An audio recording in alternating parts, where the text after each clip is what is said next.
الرجيم بسم الله الرحمن الرحيم يا أيها الإنسان ما غرك بربك الكريم صدق الله العظيم وصدق رسول النبي الكريم الأمين ونحن على ذلك لمن الشاهدين والشاكرين والمطمئنين والمستغفرين والحمد لله رب العالمين۔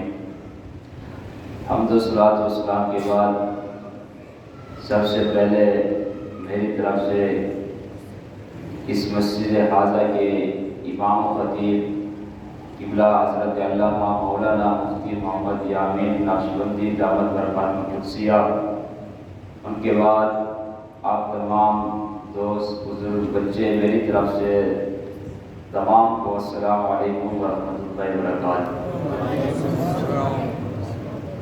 سلام عرض یہ ہے کہ میں حضرت کے سامنے طالب علم ہوں اور حضرت نے حکم فرمایا کہ میں نے جو سبق یاد کیا ہوا تھا کہ وہ سبق میں آپ کو سنانے آیا ہوں۔ حضرات محترم، یہ جو مہینہ ہے یہ شعبان معظم کا مہینہ ہے۔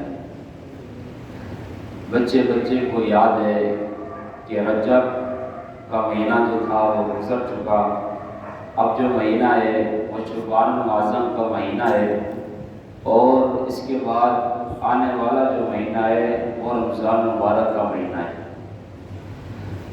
تو رجب والمرجب یہ اللہ کا مہینہ ہے، شعبان حضور علیہ السلام کا مہینہ ہے، حضور فرماتے ہیں رمضان جو یہ میری امت کا مہینہ ہے۔ تو شب برات کے اندر ایک رات ایسی آتی ہے کہ جسے شب برات کہا جاتا ہے۔ کیا کہا جاتا ہے؟ شب برات کہا جاتا ہے۔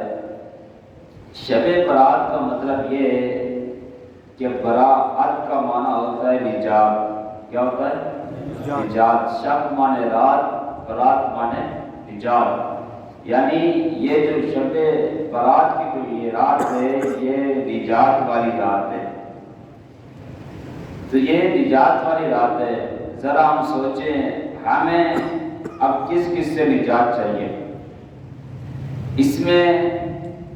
اور دوسری خاص بات یہ ہے کہ اس میں جو پورا سال انسان جو اعمال کرتا ہے، اچھے برے جو اعمال کرتا ہے وہ لکھے جاتے ہیں۔ لکھنے کے بعد شب برات کی رات ہی وہ اعمال اللہ تعالی کی طرف رشتے لے کے جاتے ہیں، اور پھر نئے رجسٹر رشتے لے کر آتے ہیں۔ وہ رات جیسے ہی گزرتی ہے پھر اللہ تعالیٰ ان بندوں کے نئے حساب لکھ دیتا ہے، رزق لکھ دیتا ہے، زندگی لکھ دیتا ہے، آنے والی جو معاملات ہوتے ہیں وہ لکھ دیتا ہے۔ تو پھر بندہ وہی کرتا ہے۔ تو یہ جو برات آنے والی ہے یہ شب برات کی رات ہے، یعنی نجات والی رات ہے۔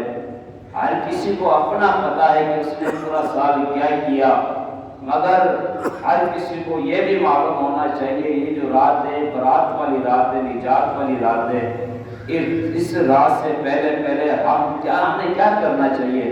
اس رات سے پہلے ہمیں اپنے معبود کو، اپنے رب کو راضی کرنا چاہیے، تاکہ نام اعمال کے جانے سے پہلے اپنے رب سے توبہ کر لیں، گناہوں کی بخشش طلب کر لیں، اور جو ہم نے نافرمانی کی، جو ہم نے نمازیں چھوڑی، جو بھی ایسے برے کام کیے، نافرمانی والے کام کے جس سے اللہ ناراض ہو، اس کا معبود ناراض ہو جائے، اس رات سے پہلے ہم اپنے رب سے معافی مانگ لیں، اپنے رب کو راضی کر لیں، تاکہ حضور فرماتے ہیں کہ جب بندہ سچے دل سے توبہ کر لیتا ہے تو اللہ تعالیٰ اس کے گناہ معاف فرما دیتا ہے۔ تو حضور نے فرمایا کہ اگر مثلا جس کے گھر کے سامنے نہر ہو اور بندہ دن میں 5 مرتبہ اس نہر میں پانی میں نہا لے، دن میں 5 مرتبہ نہانے کے بعد کہ اس کے جسم میں کوئی میل باقی رہے گی یا نہیں؟ آپ نے عرض کی یا رسول اللہ کوئی میل باقی نہیں رہے گی۔ تو حضور نے فرمایا یہی مثال ہے میری امت کے لیے، اگر میری امت 5 وقت رب کی عبادت کرے، نماز ادا کرے، 5 وقت نماز ادا کرے، تو اللہ تعالیٰ اس کو بھی اس کے گناہوں سے ایسے ہی پاک فرما دیتا ہے۔ سبحان اللہ. تو پھر اللہ رب العزت نے قرآن مجید فرقان حمید میں ارشاد فرمایا یا ایھا الانسان ما غرک بربک الکریم کہ انسان میرے در سے بھاگے ہوئے مجھے بھول کے جانے والے مجھے چھوڑ کے جانے والے تو واپسی لوٹ کر آ جا میں تیرا رب اب بھی کریم ہوں غفور ہوں رحیم ہوں تجھے معاف فرما دوں گا سبحان اللہ. تیری بخشش کر دوں گا تو واپسی لوٹ کر تو آ میرے در پر تو آ جا ایک دفعہ مجھے سجدہ تو کر مجھے تنہائی میں یاد تو کر مجھے پکار تو صحیح مجھ سے مانگ تو صحیح میں رب تجھے عطا نہ کروں تو پھر کہنا میں رب تیری پریشانیاں دور نہ کروں تو پھر کہنا. حضرات محترم اگر ہم اس رات سے پہلے اگر اپنے گناہوں کی توبہ کر لیں رب سے معافی مانگ لیں تو ہمیں یقین ہے کہ رب ہمیں ضرور معاف فرما دے گا. صدقہ حضور کا ہو صدقہ حضور کا لیں کہ یا اللہ ہمیں محبوب کے صدقے سے ہمارے گناہ معاف فرما. تو یاد رکھیے جب محبوب کا صدقہ دیا جائے رب ذوالجلال کی بارگاہ میں تو رب محبوب ہمارے گناہ کو نہیں دیکھے گا ہمارے ایک کو نہیں دیکھے گا محبوب کا نام بھی سن کر محبوب کے نام کے صدقے سے ہمارے گناہ معاف فرما دے گا. یہ دنیا داری ہے یہ دنیا فانی ہے. ہر کسی نے کل نفس ذائقۃ الموت ہر نفس نے موت کا ذائقہ چکھنا ہے. کوئی جوان یہ نہ کہے ہم نے نہیں مرنا کوئی بہادر طاقتور یہ نہ کہے کہ ہم نے نہیں مرنا. تو ہم قرآن اٹھا کر دیکھیں حدیث اٹھا کر پڑھیں ہم سے بڑے بڑے پہلوان مٹی میں سو گئے بڑے بڑے بادشاہ مٹی میں سو گئے. کل نفس ذائقۃ الموت یہ تو پکا فیصلہ ہے ہر نفس نے موت کا ذائقہ چکھنا ہے ہر کسی نے مرنا ہے. یہ دنیا ہے یہ دنیا میں یار ہے یہ فانی ہے دوست ہے فانی ہے گھر ہے فانی ہے پیسہ ہے فانی ہے یہ جو بھی دنیا میں ہمارے پاس ہے سب فانی ہے. اور آج ہم مسجد کو چھوڑ کر ہم قرآن کو چھوڑ کر ہم نماز کو چھوڑ کر ہم اگر گلیاں آباد کر لیں ہوٹل آباد کر لیں یاروں کی مجلس میں بیٹھ جائیں اذان ہو جائے اذان کا خیال نہیں نماز کا خیال نہیں حضرات محترم یہ سب کچھ یہیں رہ جائے گا. کوئی کسی کا ساتھ نہیں دے گا. اگر بندہ مر کر قبر میں پہنچے گا تو کملی والے تشریف لے آئیں گے پھر اس کے بعد حساب و کتاب ہوگا پھر نماز کا بھی حساب ہوگا پھر گناہوں کا حساب ہوگا. تو ہمیں یہ چیز تو معلوم ہے ہمیں اس سے پہلے کہ ہم سے یہ حساب لیا جائے ہم اس پر عمل کریں ہم اس پر عمل کریں. ہم دوستوں کو جو ٹائم دیتے ہیں جو آگے پیچھے ہوٹلوں پر گلیوں میں جس کو ہم عزیز مانتے ہیں ان کو بھی ٹائم دیتے ہیں مگر مرتے وقت تک ساتھ دیں گے مرنے کے بعد یہ بھی ہمیں چھوڑ کر چلے جائیں گے. اور پتہ ہے دوست ہو گئے گھر والے ہو گئے یہاں تک کہ بیٹے ہو گئے مرنے کے بعد کیا سلا دیتے ہیں. اگر جنازہ بھی ہو جاتا ہے کہتے ہو کھاؤ دفناؤ ٹائم زیادہ ہو گیا قبرستان میں لے جاتے ہیں قبر پہنچ جاتی ہے اندر لیب میں اتار دیتے ہیں پھر وہی ہمارے دوست ہمارے بیٹے ہمارے رشتہ دار جو ہم سے زیادہ پیار کرنے والوں پہ وہی مٹی اٹھا کر ہمارے منہ پہ ڈالتے ہیں ہمارے اوپر ڈال دیتے ہیں.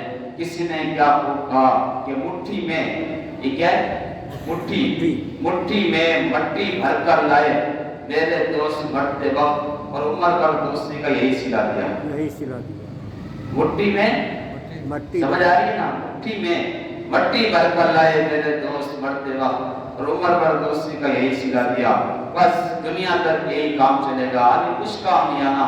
اگر آگے کوئی کام آئے گا تو وہ اللہ کی نماز ہے وہ اللہ کا قرآن ہے وہ حضور کی محبت ہے وہ جو آنے والا مہینہ رمضان وہ اس کے روزے ہیں وہ زکوٰۃ ہے وہ صدقات ہیں جو ہمیں کام دیں گی جو آگے ہمارے لیے بخشش کا ذریعہ بنے گی. اب حضور فرماتے ہیں بندہ قرآن کو سینے سے لگا لے قرآن سے جاری لگا لے اور قرآن کی تلاوت کرتا رہے پورے زندگی معمول بنا لے چاہے بندہ گنہگار ہے جب مر جاتا ہے اور اس سے حساب و کتاب بھی ہو جاتا ہے پھر رب کہتا ہے کہ اسے جہنم میں ڈال دو گنہگار ہے تو اس سے جب جہنم کے پاس لے کر جاتے ہیں تو پھر جب لے کے جاتے ہیں تو پھر اللہ کا قرآن نور بن کر اس بندے کے سامنے آ جاتا ہے.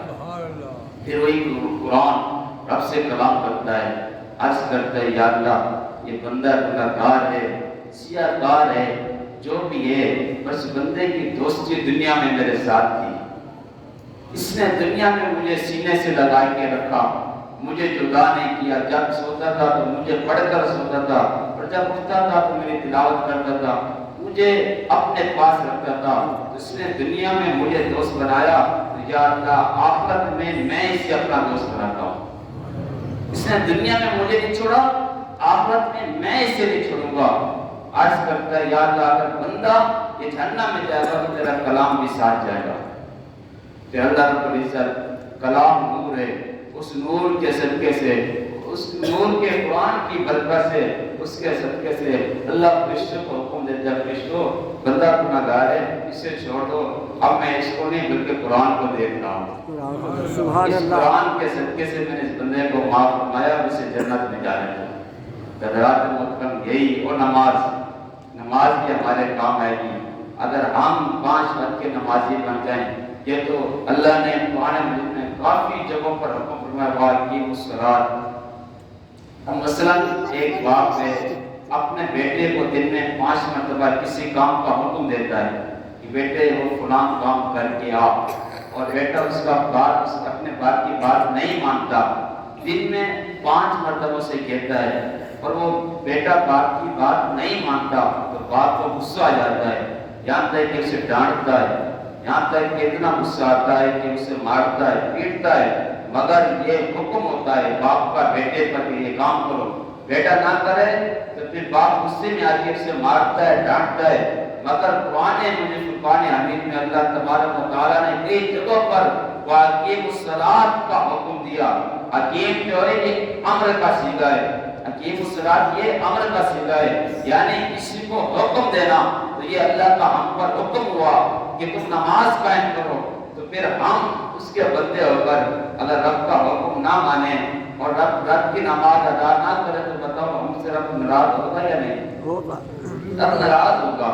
رب فرمائے گا بندے پیدا میں نے کیا، صحیح سلامت تجھے میں نے پیدا کیا، تجھے میں نے دماغ دی، میں نے تجھے صحیح سلامت آنکھیں دیے، میں نے تجھے صحیح سلامت بازو دیے، میں نے تجھے انسان جیسی خوبصورت شکل عطا فرمائی، میں نے تجھے ٹانگ دیے تاکہ تو چل، میں نے تجھے زبان دیے تاکہ تو بول، میں نے تجھے کان دیے تاکہ تو سن، تجھے میں نے کتنا حسین و جمیل بنایا بندہ، میں نے تجھے پیدا کیا، رزق میں نے دینا ہے، تجھے واپسی میرے پاس لوٹ کر آنا ہے، یہ دنیا فانی ہے، پھر تو کہاں گھومنے، کہاں تو غفلت میں کیوں مجھے چھوڑ کر چلا گیا؟ پھر رب فرماتا ہے یا ایھا الانسان ما غرک بربک الکریم، مجھے چھوڑ کے جانے والے اور مجھ سے دور جانے والے، مجھے غفلت میں چھوڑ کر جانے والے، تو واپسی آ جا۔ رب فرماتا ہے میرے بندے واپسی آ جا، پلٹ کر آ جا، لوٹ کر آ جا میرے در پر، میں تیرا رب اپنی قریب ہوں، تجھے معاف فرما دوں گا۔ اللہ محترم مختصر سی بات، دنیا فانی ہے، مرنا ہے کسی نے، وہ کہا کسی نے کہا کہ آج لے ان کی پناہ، آج مدد مانگ ان سے، پھر نہ مانیں گی قیامت میں اگر ہم مان گئے۔ وہ ایک اللہ کے ولی بازار میں کھڑے ہو کر رو رہے تھے، راہ سے گزرنے والا شخص نے کہا کہ اللہ کی بندے کیوں روتے ہو؟ کوئی پیسے دیے تو بتاؤ ہم دیتے ہیں، کسی نے پریشان کیا تو بتاؤ ہم نہ آپ کی پریشانی حل کرتے ہیں، اگر راستہ بھول گئے ہمیں بتائیں ہم آپ کو منزل مقصود تک پہنچا دیتے ہیں۔ اس اللہ کے بندے نے بازار میں کھڑے ہو کے جو رو رہا تھا، اس نے کہا بات یہ نہیں، بات کچھ اور ہے۔ تو اس بندے نے کہا بتائیں بات کیا ہے؟ اللہ کی ولی کہتے ہیں بات یہ کہ میں بندے اور اللہ کے درمیان صلح کر رہا ہوں، صلح کر رہا ہوں، ان کی صلح کرا رہا ہوں۔ بندے نے کہا کیسے؟ پھر روتے کیوں ہو؟ کہ اللہ کے ولی نے کہا میں نے رب سے کہا کہ رب ان سے راضی ہو جا، عرض کی رب سے کہ راضی ہو جا، رب نے کہا میں راضی ہونا چاہتا ہوں، راضی ہوں بھی صحیح۔ پھر میں نے بندوں کی طرف دیکھا جو بازار میں گھوم رہے ہیں، میں نے ان کو اشارہ کیا کہ تم بھی رب سے راضی ہو جاؤ، مگر وہ رب سے راضی نہیں ہوتے۔ پھر وہ بندہ چلا گیا، دوسرے دن جب وہی بندہ قبرستان سے گزرتا ہے تو کیا دیکھتے ہیں وہی بزرگ جو بازار میں رو رہا ہے وہی قبرستان میں بیٹھ کر ہنس رہا ہے۔ تو پھر تعجب ہوئی، کہا کہ یار یہ ہنسنے کی جگہ نہیں، یہ تو ایک تعجب کی جگہ ہے، خوف کی جگہ ہے کہ بندہ بیٹھ کر آخرت یاد کرے۔ وہ پھر دوڑا گیا بزرگ کے پاس، جا کر کہنے لگا بابا ماجرا سمجھ نہیں آتا، بازار میں روتے ہو، قبرستان میں ہنستے ہو، حالانکہ قبرستان میں رونے کی جگہ ہے، بازار میں ہنسنے کی جگہ ہے، معاملہ برعکس سے سمجھ میں نہیں آ رہا۔ اللہ کے بزرگ ولی نے کہا کہ بندے، وہاں میں رب کو راضی کر رہا تھا، رب راضی تھا مگر بندے نہیں مان رہے تھے۔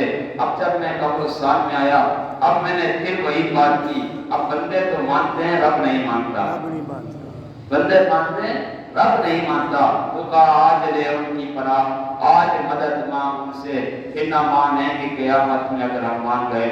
ذات محترم، دنیا فانی ہے، ابھی ہمیں چاہیے کہ ہم توبہ کریں، استغفار کا ذکر کرتے رہیں، رب سے معافی مانگتے رہیں۔ شب برات کی رات آنے والی ہے، نجات والی رات آنے والی ہے، اس سے پہلے رب کو راضی کر لیں تاکہ جو ہمارے نام اعمال جو گناہوں والے جائیں گے، اللہ اس سے پہلے جانے سے پہلے اس گناہوں کو نیکیوں میں تبدیل کر لیں۔ محبوب علیہ السلام کے صدقے سے اللہ تعالیٰ سے دعا ہے کہ اللہ تعالیٰ سب سے پہلے مجھے، بعد میں اس پر عمل کرنے کی، بعد میں آپ کو اس پر عمل کرنے کی توفیق عطا فرمائے۔ اللہ تعالیٰ اس رات کے آنے سے پہلے ہم سب کے سرائے قطع گناہ معاف فرمائے۔ اللہ تعالیٰ ہم سب کو سچا پکا نمازی بنائے۔ ما علینا الا البلاغ المبین۔